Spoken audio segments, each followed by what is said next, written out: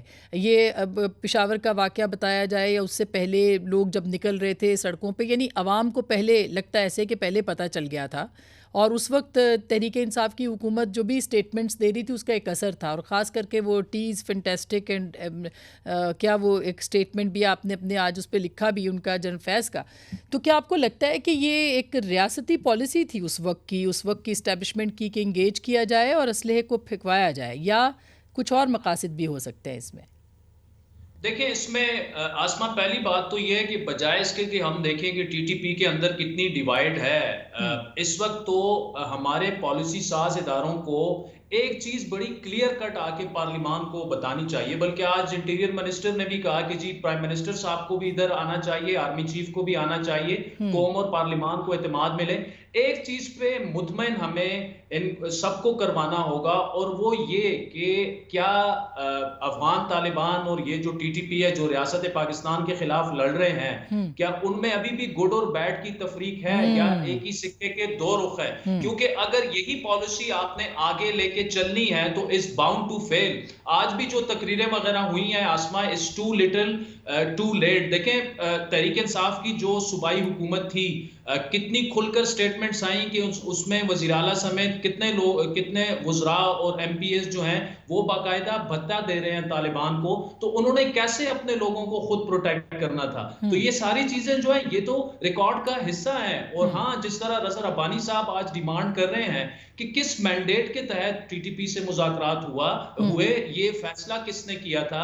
اب اگر interior minister ایک ملک کا آ کے وہ یہ کہہ رہا ہے کہ وہ یہ غلط فیصلہ تھا، تو وہ فیصلہ کس نے کیا؟ عمران خان صاحب اس فیصلے کو اون کر رہے تھے. وہ تو اس وقت بھی ابھی بھی وہ کہہ رہے ہیں کہ ہم نے 6 سے 7 ہزار جو ٹی ٹی پی کے دہشت گرد ہیں ان کو لا کے یہاں پر بسانا تھا. تو حکومت تو ڈیفینیٹلی آن بورڈ تھی، لیکن کیا قومی قیادت کو، کیا پارلیمان کو اعتماد میں لیا گیا؟ آج بھی دیکھیں ٹی ٹی پی، اور آپ سوشل میڈیا بھی اٹھا کے دے لیں، تحریک انصاف نے ابھی تک عمران خان صاحب نے اپنی سٹیٹمنٹ سے یہی ریفلیکٹ کروایا ہے کہ ان کا نرم گوشہ ہے اس طرف. تو آج اگر یہ جو فیصلے ہو رہے ہیں اور قوم کو اعتماد میں لیا جانے کی کوشش کی جا رہی ہے، یا کور کمانڈر کانفرنس ہوئی ہے، کیا اس میں ٹی ٹی پی یہ پی ٹی آئی جو ہے وہ مسنگ نہیں ہے؟ جب تک تمام ملکی قیادت کو آن بورڈ، اگر میں غلط نہیں ہوں تو جو پچھلا اجلاس ہوا تھا اس میں محمود خان صاحب آئے نہیں تھے یا ان کو بلایا نہیں گیا تھا؟ جو میری اطلاع ہے کہ وہ نہیں تھے، بہرحال وہ نہیں آئے تھے، جو مجھے پتہ چلا ہے کہ ان کو بلایا گیا تھا. میں بریک لوں گی، بریک کے بعد اس گڈ اور بیڈ والی تھیری ابھی بھی ہے، لیکن کیا اب ایک نئے آپریشن کی بھی تیاری ہے؟ فخر کاکا خیل اور محمود جان بابر سے اس پہ بھی بات کریں گے، اور عادل شاہ صاحب سے چھوٹی سی بریک کے بعد.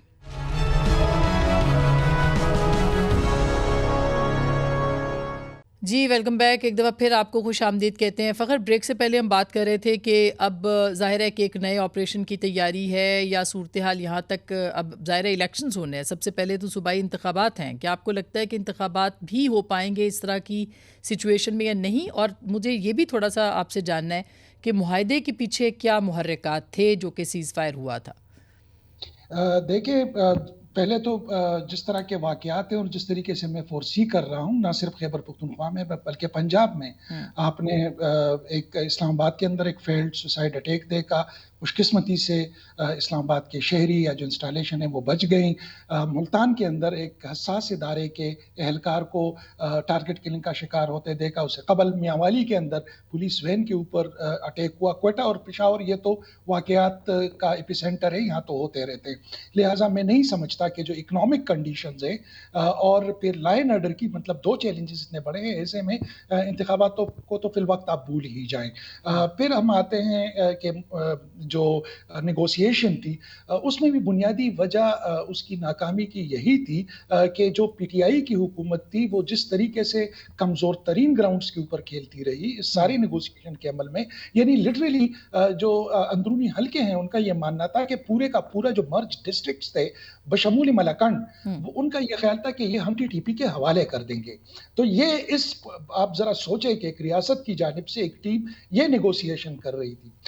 پھر اب پی ٹی آئی کی شکل میں ان کے سپورٹرز اور اعلان سپورٹرز اور پھر وہ لوگ جو فائنانشل ایڈ، اگر یہ کوئی ڈھنگ کی حکومت ہوتی اس وقت